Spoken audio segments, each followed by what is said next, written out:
మధ్య పేపర్లో చూస్తే ఒక పెద్ద ఆయుర్వేద కంపెనీ చెందిన అడ్వర్టైజ్మెంట్లు మీరు విచ్చలవిడిగా వేస్తూ ఉంటారు. అందులో ఒక అడ్వర్టైజ్మెంట్ మనం రెగ్యులర్గా అన్ని పేపర్లను ఫ్రంట్ పేజీలో చూస్తూ ఉంటాం. డయాబెటీస్ నయం కాదు అనే కల్పిత కథని మీరు విశ్వసించబాకండి. హెడ్డింగ్ ఎదిరిపోయింది. దానికి ఏదో మందు పేరు రాసుకున్నారు, బ్రాండ్ పేరు.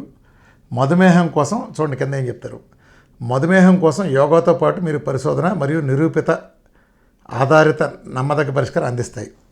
జాగ్రత్తగా రండి. ఈ మందుల సహాయంతో రోగులలో మేము ప్యాంక్రియాటిక్ కణాలను పునరుత్తేజం చేసి, నోట్ దిస్ పాయింట్, ప్యాంక్రియాటిక్ కణాలను పునరుత్తేజం చేసి డయాబెటీస్ తగ్గుమొహంలా బట్టి చేసాం. ఇది అది అర్థమైందా?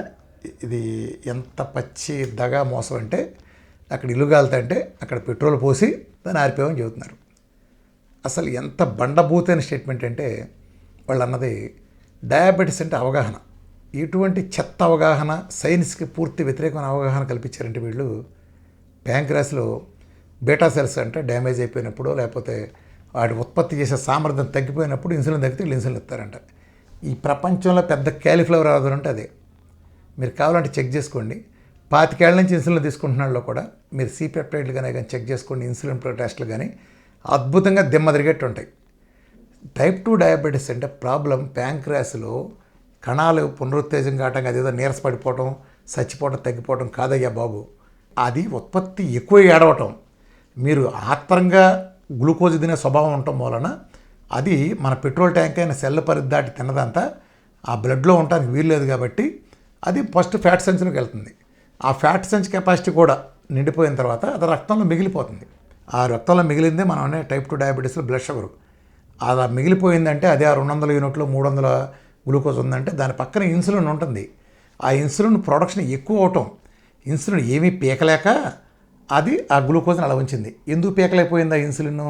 ఓ పక్కన మనం పెట్రోల్ ట్యాంక్ అయిన సెల్ నిండిపోయింది, డిక్కీ లాంటి ఫ్యాట్ టిష్యూ నిండిపోయింది.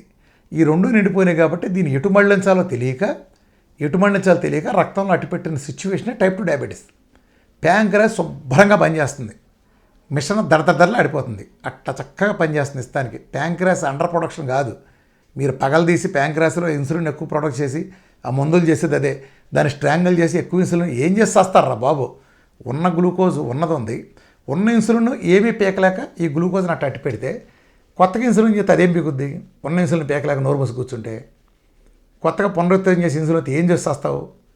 అక్కడ ఉన్న గ్లూకోజ్ ఎక్కువైపోయి వస్తాయంటే ఆ గ్లూకోజ్ను మార్చేస్తే ఇన్సులిన్ అవసరం లేకుండా చేసి మనం అలా రిమూవ్ చేయాలి తప్ప, దానికి కావాలంటే మెటబాలజీ మార్చాలి తప్ప, నువ్వు పక్కన అన్నం తింటా వీడు ఇచ్చిన ఈ దిక్కుమాల ఆయుర్వేద ప్రోడక్ట్లు, ఈ మోసగాళ్ళు ఇచ్చిన ఆయుర్వేద ప్రోడక్ట్లు మింగుతా తగ్గుతాయి అంటే కల్లో కూడా జరగదు. ఇక్కడే ఆ మోసం. అంటే సేమ్ అలోపతి వాళ్ళు ఏం చెప్తా ఇన్నాళ్ళ నుంచి ప్రజల చెవుల్లో క్యాలీఫ్లవర్ ఇంత లావు పెట్టుకొచ్చారో, మీ ప్రొడక్షన్ తగ్గింది కాబట్టి ఇన్సులిన్ ఇస్తున్నాం, ఇలాంటి చెవులో పూలు ఎలా పెడతా వచ్చారో వీళ్ళు అదే లైన్స్లో. అంటే దాన్ని ధిక్కరించి సబ్జెక్ట్ చెప్పే దమ్ము లేదు. ల్యాబుల్లో రుజువు చేస్తారు. ఏం రుజువు చేస్తారు? బ్లడ్ షుగర్ తగ్గిందని రుజువు చేస్తారు. డయాబెటీస్ని పోగొట్టని రుజువు చేయలేరు. డయాబెటీస్ పోగొట్టడం అంటే మీరు అన్నం తిన్నా, గ్లూకోజ్ తిన్నా షుగర్ లెవెల్ పెరగకుండా మామూలుగా నాన్ డయాబెటిక్స్ ఉండే స్టేట్కి చేరుకుంటాం మందులు లేకుండా. అది మీరు చేయగలరా? చేయలేరు. మీకు కూడా చచ్చే వరకు వాడాల్సిందే కదా. ఏంద్రా ఏం చేస్తారు ఎప్ప కొడి కవర్లు మీరు? ఏం తగ్గిపోతుందా? ఎన్నాళ్ళ కాల పరిమితులు తగ్గుతుంది మీ మందులు వాడితే?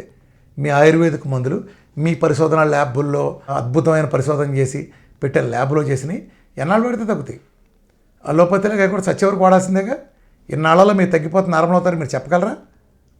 ఆహార విధానాన్ని మార్చకుండా కార్బోహైడ్రేట్స్ని కొంతకాలం అవాయిడ్ చేసి మెటబాలజీ మార్చి ఉన్న సెల్స్లో ఉన్నవన్నీ కంప్లీట్ గ్లూకోజ్ని డ్రై అవుట్ చేసి దాన్ని వేరే ఆల్టర్నేటివ్ ఫ్యూల్ అయిన కీటోన్స్, అదర్ విటమిన్స్, మినరల్స్ వాటితో నింపి ఫ్యాట్ తగ్గించి బయట తీయాలి తప్ప ఏం పద్ధతి ఇది?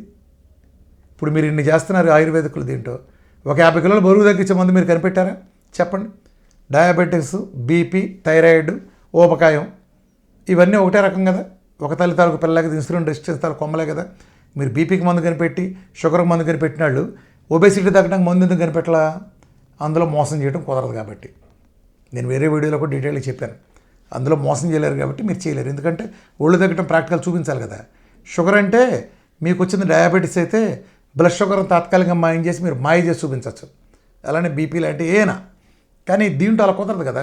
ఒబేసిటీ అంటే మీ ఫ్యాట్ లూజ్ చేసి చూపించాలి, అది చేత కాదు కదా మనకి. అందుకని అసలు దాని మందున జోలికి వెళ్ళాం. అది రుగ్మతేగా, దానికి ఎందుకు కనిపెట్టరు మీ ఆయుర్వేదిక్ వాళ్ళు? అలోపతిని పక్కనట్టండి. మీ పరిశోధనలు ఏదో లక్షల కోట్ల బిజినెస్లు అంతా ఏం చేస్తున్నాయి? జనాలు దోచుకుంటాం తప్ప.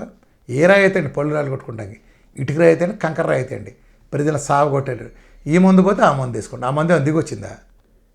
మందు ఎందుకురా బాబు ఇంటో శుభ్రంగా భార్యనో లేకపోతే తల్లిలో పెట్టి ఆహారం తీసుకుంటే ఒక మందులన్నీ మొలకలు మురుగుంట్లో పారేసి డైట్ చేస్తే దెబ్బ పోద్ది షుగర్, తొక్కలో డయాబెటీస్. ఏమన్నా ఆఫ్టర్ ఆల్ డయాబెటీస్ని తీసుకొచ్చి ఎందుకు వాడాలి మందులు వాడాలన్న ప్రతివాడు మోసగాడు, మాయగాడు. గుర్తుపెట్టుకోండి. ఎవడైనా సరే సిద్ధాంతం, వ్యక్తులు కాదు. ఆ సిద్ధాంతం పెద్ద మోసకారి సిద్ధాంతం.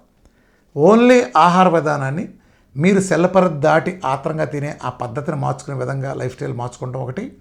2, మీరు ఆ తాత్కాలికంగా ఆ 3 నెలలు దాన్ని మనకి ఒక ప్రోగ్రామ్ లాగా చేసి ఆ గ్లూకోజ్ మొత్తం రిమూవ్ చేసే ఈ ప్రాసెస్ మన పవర్ఫుల్ కీటోన్ మెటబాలిజం నుండి డైట్ చేయడం ద్వారా మాత్రమే మీరు డయాబెటీస్ని ఎదుర్కోగలరు తప్ప ఈ అన్నీ అల్లోపతికి వీటికి తేడా ఇవ్వలేదు. అప్పారావు అయితే సుబ్బారావు అయితే ఏంటి? ఎవడైనా మన అప్పారావు కొడితే తక్కువ దెబ్బ తగిలి సుబ్బారావు కొడితే ఎక్కువ దెబ్బ ఇట్లా ఉంటుందా? ఎవడు కొట్టినా దెబ్బ ఒక రకంగా తగులుతుంది, మొహం పగిలేటట్టు. కాబట్టి ఇలాంటి మాయగాళ్ళ వల్ల కూడా మీరు పడమాకండి. బహుశా మీకు అర్థమయ్యే ఉంటుంది ఈ పేర్లు, నేనేం చెప్పవసరం లేదు. Thank you very much.